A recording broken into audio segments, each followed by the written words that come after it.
એટલે દિલીપભાઈ આપણે વસ્તુ એ છે, હોસ્ટેલનું જે બિલ્ડિંગ છે, બરાબર, એનું ઇન્ફ્રાસ્ટ્રક્ચર તમે બહુ સરસ જોઈ શકતા હશો, બહુ સરસ છે.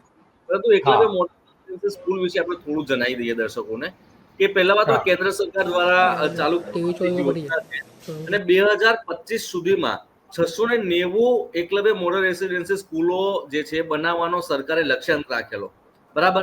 પરંતુ જે 25માં માહિતી સામે આવી તેમાંથી 401 અત્યારે ફંક્શનલ છે, બરાબર. એટલે કે એમાં પણ જેટલી જોઈએ અનુપાતમાં, કારણ કે એકલવ્ય મોડલ રેસિડેન્સી સ્કૂલ બનાવવાની જ્યારે વિચારણા કરવામાં આવી હતી ત્યારે દેશના વડાપ્રધાન નરેન્દ્ર મોદી એમ કહેલું કે ભાઈ જે જવાહર નવોદય વિદ્યાલય છે એ સમકક્ષ જે એજ્યુકેશન છે, એ સમકક્ષ જે બાળકોને જે સુવિધાઓ આપવામાં આવે છે એ પ્રકારનો લક્ષ્યાંક રાખીને એની શરૂઆત કરવામાં આવી હતી. હવે તમે એક વસ્તુ એ નોટ કર્યું હશે કે જવાહર નવોદય વિદ્યાલયમાં આ પ્રકારની ઘટનાઓ બહુ રેર બની છે. છેલ્લા 5-10 વર્ષથી તો હું નથી જોયું કે જવાહર નવોદય વિદ્યાલયમાં આ પ્રકારની ઘટના બની હોય, પરંતુ તેની સામે જે એકલવ્ય મોડલ રેસિડેન્સી સ્કૂલો જે શરૂ કરવામાં આવી છે એમાં આ પ્રકારની ઘટના દર વર્ષે સામે આવે છે. દર વર્ષે બાળકો ફૂડ પોઈઝનિંગનો ભોગ બને છે, બરાબર.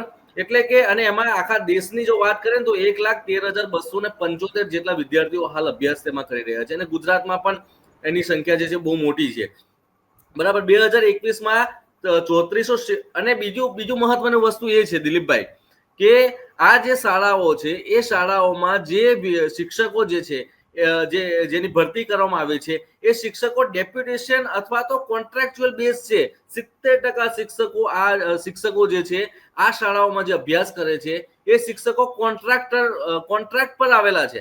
હવે કોન્ટ્રાક્ટ પર આટલી મહત્વની યોજનાઓ સરકારની અને એને લઈને અનેક પ્રકારની જાહેરાતો દર વર્ષે કરવામાં આવતી હોય, બરાબર. અને એમાં પણ શિક્ષકોની ભરતી તમે કોન્ટ્રાક્ચ્યુઅલ બેઝ પર કરી છે, તો આની અસર જે સીધી એની ગુણવત્તા અને શિક્ષણ ઉપર થઈ રહી છે. સરકારે 38,800 જેટલા નવા શિક્ષકોની ભરતી થશે તેવી જાહેરાત અનેક વાર કરી છે. 2023માં પણ દેશના વડાપ્રધાન નરેન્દ્ર મોદીએ કહ્યું હતું કે નવા સરકારે ભરતી કરવામાં આવશે એકલવ્ય મોડલ રેસિડેન્સી સ્કૂલમાં અને 38,800 શિક્ષકોની ભરતી કરવામાં આવશે, પરંતુ તેનું અમલીકરણ હજી નથી થયું. બીજી બહુ મહત્વની વાત એ છે, અત્યારે ગુજરાતમાં જે એકલવ્ય મોડલ રેસિડેન્સી સ્કૂલ છે એમાં પ્રતિ વર્ષ બાળક દીઠ 1,51,000 રૂપિયાનો ખર્ચ કરવામાં આવે છે. એટલે કે મંથલી તમે ગણો એટલે એક વિદ્યાર્થી ઉપર લગભગ 12,000 જેટલો ખર્ચ થાય છે અને પર ડે જો એનો ખર્ચ નક્કી કાઢવામાં આવે તો 419 રૂપિયા એનો ખર્ચ થાય છે.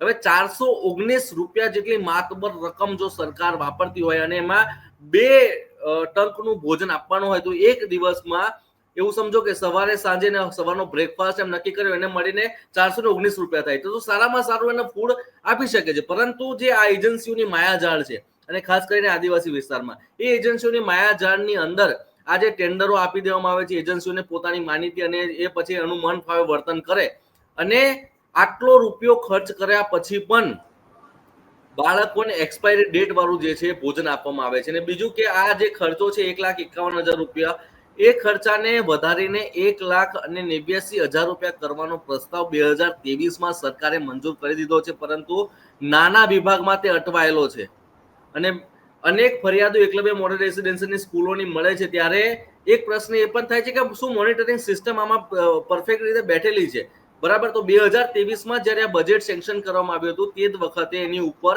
ઝોનલ વાઇઝ એક ઇન્સ્પેક્શન જે છે એની ઉપર દેખરેખ રાખવા માટેની એક કમિટીનું નિમણૂક કરવા માટેની પણ ભલામણ કરવામાં આવી હતી. ગુજરાતમાં એક કમિટી હજી સુધી પણ કાર્યરત થઈ નથી. એના કારણે આખી જે અનેકવાર અનિયમિતતાઓ સામે આવે છે એની ઉપર કોઈ દેખરેખ નથી. આ એકલવ્ય મોડલ રેસિડેન્સી સ્કૂલો અને જે બીજી જે નિવાસી શાળાઓ જે છે એની સ્થિતિના હિસાબી દેખરેખ રાખવા માટેની પણ કોઈ મોનિટરિંગ સિસ્ટમ નથી. એના કારણે આ પ્રકારના મન ફાવે તેમ જે ઘટનાઓ જે છે એ વારંવાર સામે આવે છે. દિલીપભાઈ, વાત તો તમારી સાચી છે.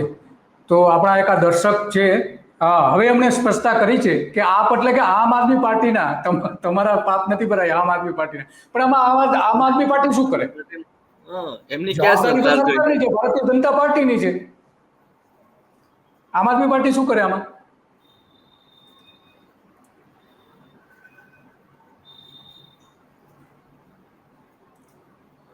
બીજેપી ભ્રષ્ટ સરકાર છે. ભ્રષ્ટ સરકાર, હા બરાબર, વાત સાચી. તો જ આવું થઈ શકે ને, બાકી તો આ થવાનું કોઈ કારણ નથી. ભ્રષ્ટાચાર હોય તો જ આ શક્ય છે. તો આમાં કેટલાક જે કારોબારી ચેરમેન શ્રી પિન્ટુભાઈ રાઠવા દ્વારા અત્રેની કેમ્પસના રસોડાની મુલાકાત લેવામાં આવી, જેમાં ચોખા છે, ગોળમાં એક સિંધવ નમક. હવે સાહેબ આ પેકિંગ ડેટ વગરનો ચોખા ખવડાવી દીધા બાળકોને, બાળકોની પણ ફરિયાદ હતી તો શું કહેશો? એજન્સીને જાણ કરીને આ સામાન તાત્કાલિક મોકલાવી દેવામાં આવશે અને એજન્સીને તાત્કાલિક નોટિસ પાઠવવામાં આવશે. कमांड में है सर हॉस्टल, हाँ कमांड में, वो गुजारिया, इसको गुजारिया कैंपस बोलते हैं. हाँ આ એના કોન્ટ્રાક્ટર છે. इसमें 5 स्कूल हैं: मॉडल, हाँ मोंगरा, सेडीवासन, छोड़वानी, EMRS. कितने बच्चे खाना खाते हैं? अराउंड 1700 बच्चे. अच्छा, चावल में पैकिंग डेट नहीं है, गेहूँ में पैकिंग डेट नहीं है, गुड़ की पैकिंग डेट नहीं है, तो क्या है उसमें प्रॉब्लम? ये सर 15 दिन के लिए माल आता है हमारे यहाँ, 15 दिन के बाद फिनिश हो जाता है. जो भी माल आता है 15 दिन के लिए आता है. उसके लिए मैंने कंपनी को बोला है, सारी चीज़ के लिए मैंने कंपनी को पहले से इन्फॉर्म कर रखा है मैंने सर. 2022 का है चावल, हाँ ये है सर, मैं इसको देख रहा हूँ. और आपने बच्चों को और खिला भी दिया पहले? चल रहा था सर पहले, हैं? खिलाया था पहले, चल रहा कितना था. खिलाया? कितना थोड़ा कितनी सा गाड़ी आया था? थोड़ा सा ही आया था, जो थोड़ा. आपने नमक पिया ना, वो कौन सा छोड़ा था? वो तो सेंधा नमक था सर, हैं? सेंधा नमक. क्या करते उससे? ये व्रत वालों के लिए लेके आया था. हाँ, तो फिर वो बच्चे मुंह घसेंगे, उससे तो क्या होगा? कुछ होता तो? और एक्सपायरी माल क्यों आप गोडाउन में क्यों रखते हो? रखना ही नहीं होता है. सर मैंने कंपनी को इन्फॉर्म कर दिया है, 2022 से सर बात मैंने हो। इसके लिए कंपनी को इन्फॉर्म कर दिया है, सो दैट अब रिटर्न और जाएगा. दूसरी चीज अब में भी रिटर्न के लिए कब दूसरी चीज में भी नहीं है एक्सपायरी. गाँव था उसमें भी एक्सपायरी नहीं मैं है. सर एक- कितनी चीज में एक्सपायरी वाला है? 3-4 आइटम है जिसमें एक्सपायरी है. जो हाँ? आपके क्या नाम है और आप क्या करते हो? सुपरवाइजर हूँ, हैं? सुपरवाइजर हूँ. कौन सी एजेंसी का ये खाना चलता है? युवराज कैटरिंग, हैं? युवराज कैटरिंग. क्या युवराज कैटरिंग हो गया सर, काफ़ी टाइम हो गया इसको चलते हुए. ગુજારિયા કેમ્પસમાં આવ્યા અને ત્યાં સ્કૂલ 5 ચાલે છે અલગ અલગ વિભાગની. ગયા વર્ષે પણ એક્સપાયરીવાળો માલ હતો, જે વસ્તુ જે છોકરાઓ ખાય છે એ બધું એક્સપાયરીવાળું હતું. અને તારે પણ અમે વિભાગને સૂચના કરેલી કે આવું વસ્તુ મળે છે, તો અમે એ વિભાગે એવું જણાવ્યું કે અમે તાત્કાલિક બદલાવી દઈશું. અને આ વર્ષે પણ આ બધું જેટલું વસ્તુ તમે દેખો છો આ બધું એક્સપાયરીવાળું જ છે. જે ડેટ જ નથી લખેલી કે કયા ડેટમાં બન્યું એ પણ નથી લખ્યું. આ બધું વસ્તુ તો આ જમવાનું બનાવે બાળકોને કશું પણ થઈ જાય તો જવાબદારી કોની? અમને ઘટનાઓ કેટલી બધી બની રહી છે, અને આ ઘટના બને તો જે પણ ના કરે, કંઈ બાળકને થઈ ગયું તો એ અમારા બાળક નથી, એમને તો જવાબ આપવાનો છે કે અમે તપાસ કરાવીશું. તપાસ કશું નહીં થતી, આની પણ ખાલી તપાસ જ થશે, ખાવાનું કશું નથી, એ અમને ખબર છે. મારા બાળકોને કશું થશે તો જવાબદારી લેવા તો કોઈ તૈયાર નહીં થવાનો. આ મારા જેટલા બધા ભણે એમાં અમારા બાળકો છે, અમારા આદિવાસીના ભાઈઓના બાળકો છે. બીજી વાત છે કે તો ઉમેશ આ જે વાત કરે છે એકદમ સાચી વાત કરે છે કે અમારા બાળકો છે. અને બીજી બાજુ આ જ ભારતીય જનતા પાર્ટી જે વાત કરે છે કે આદિવાસી વિસ્તારોમાં આદિવાસી કેટલા બધા છે એની વાત કરી રહ્યા છે. જો કારોબારી ચેરમેન શ્રી પિન્ટુભાઈ રાઠવા દ્વારા અત્રેની કેમ્પસના રસોડાની મુલાકાત લેવામાં એ આપણે એનો વિડીયો જે જોઈએ એ સ્પષ્ટપણે કહી રહ્યા છે કે આમાં કેટલા પ્રમાણમાં ભ્રષ્ટાચાર ચાલી રહ્યો છે.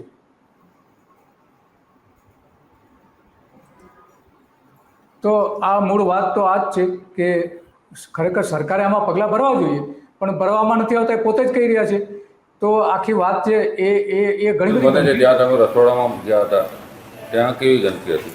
અહીં ગંદકી વાસ મારે છે, એટલું બધું પાણી, ત્યાં આખું પેલું ગટર જેવું એક આખો ખાડો પડી ગયો છે, ત્યાં જમવાનું બનાવે, ત્યાં મચ્છર હોય, જીવડા હોય, એવી જગ્યા પર જે જમવાનું બનાવે છે આવું જમવાનું પાછા બાળકો ખાય તો આ તો કેટલી બેદકારી કહેવાય.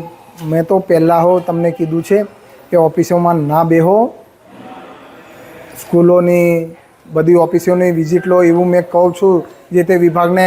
પણ હજી ઉજાગર નહીં થતા, બસ બેહી રહેવું છે, હો જાયગા, થઈ જશે, આવા જવાબો આપી દેતા હોય છે. એવા પદ અધિકારીને જવાબ આપી દેતા હશે તો સામાન્ય માણસોનું શું થાય? વાત તો એકદમ સાચી છે કે અધિકારીઓ જો આ રીતે જવાબ આપતા હોય ચૂંટાયેલા પ્રતિનિધિઓને, તો સામાન્ય લોકોને તો જવાબ જ નથી આપતા આ જ અધિકારીઓ.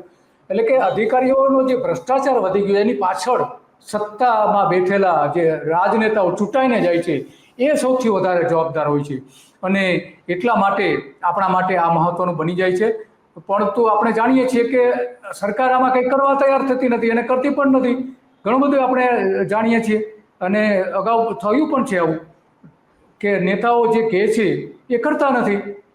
તો આવી ઘણી બધી બાબતોને સામે આવે છે અને એટલા માટે આપણે આ બધી જ બાબતો આજે સરકારને એટલા માટે કરવી જરૂરી છે